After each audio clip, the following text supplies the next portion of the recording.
A few years ago, a man stood in his kitchen, a man with a jolly disposition who brought nature and science to millions of people through the TV. He came into our homes through the telly box and we loved him.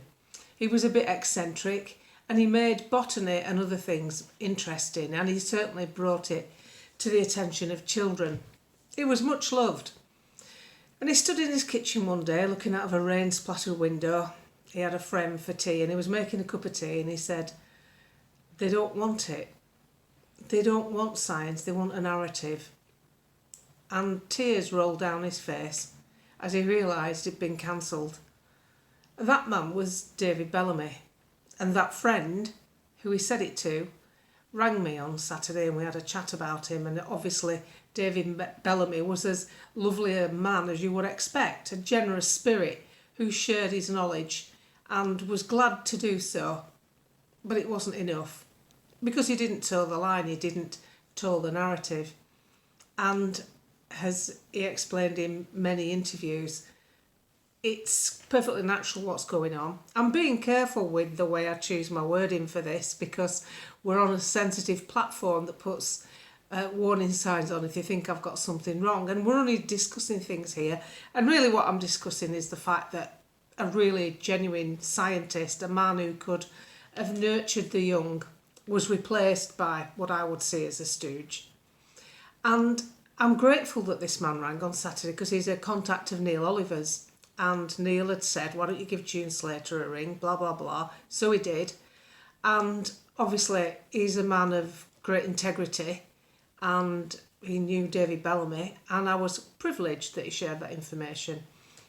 So the thing is, when you know people are talking like this, and I see it on threads on Twitter all the time, science is never settled. There's never one road down a scientific route. I mean, good grief, if science was settled, we'd still be taking thalidomide, wouldn't we? There's so many things that science has got wrong that has to be rectified. The government got it wrong with the haemophiliacs, with the blood transfusions, because they bought blood from convicted felons in America who had AIDS. And it's never been settled. And that's what worries me with the government. It's not about manifestos. It's about the power in the wrong hands. And that's why it needs to change. It needs to change on many fronts. But one way we can change it by not having these stifling narratives forced upon us is to choose different people for our own government. We've got to start small. We've got to start at the basics. Council level, if you can affect your council. There's a video of a woman who went to have a council meeting who was aghast at the slave labour used to retrieve the minerals that we need for batteries. Lithium mines and cobalt mines using slave labour. Children and women who not only had to work for a living, got raped throughout the day. And the fact that you can't buy a solar panel that hasn't actually been in the hands of someone behind razor wire producing them in internment camps in China. There's so much we don't get told.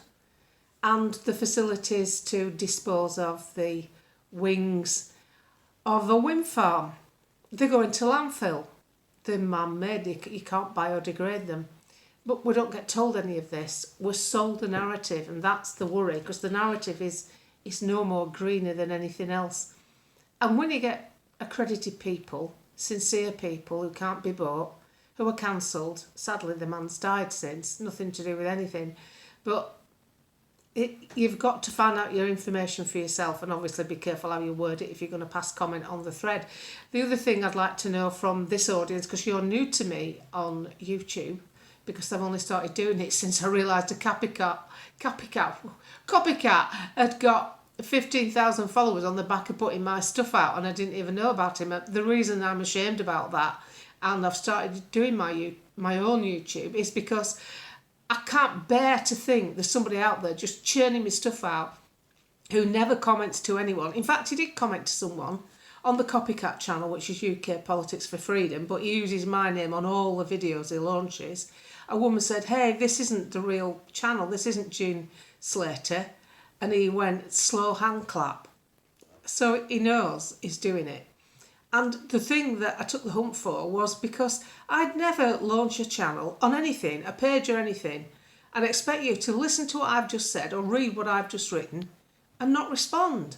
And my ethos is, right, you've drawn a crowd. What are they saying? What's the point in not knowing what you were saying back to me? How do you grow? Now, I don't mean how do I grow my channel. I couldn't give a toss about that. I'm not doing it for money.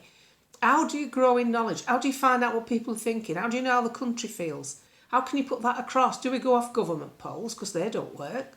They're all biased. All roads lead to Rome with a YouGov poll. Because I've got two YouGov identities. I've got mine and my husband's. And my husband lied and said he voted to remain, and he gets completely different questions to me. How does that even work? So it's biased from the get-go.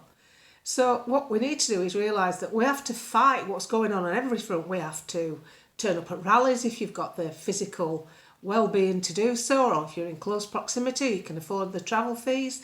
We've got to fight back by voting for people who want change, like Nigel Farage and independent candidates, Reform Party.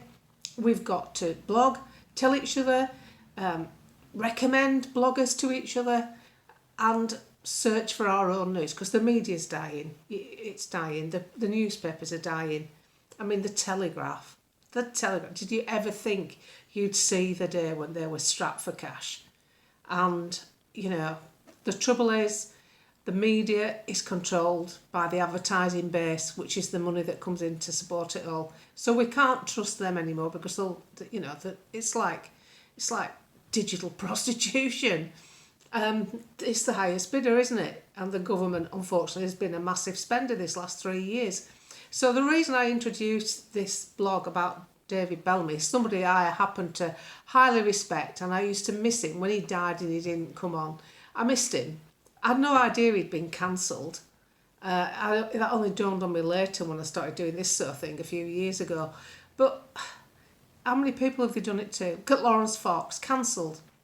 He's outspoken, he's outrageous, but they don't like his system, they don't like his belief. You know, he can't even work. They won't let him work. You can't get a job back in acting. He's an actor, doesn't want to be in politics. How many people have they done it to? And how many people have become rising stars through this, through their own media channels, like Maya Tusi and Tommy, who is, I think his journalism's excellent. You're not allowed to say his name, are you? But where's the Cook report gone? Where's McIntyre? They've all disappeared. There's never going to be any revelations anymore while the media's like it is. It's as controlled as it was in Eastern Europe. In fact, people who lived through the Stasi period in Eastern Europe often message me and say, welcome to the club. You're living like we did years ago.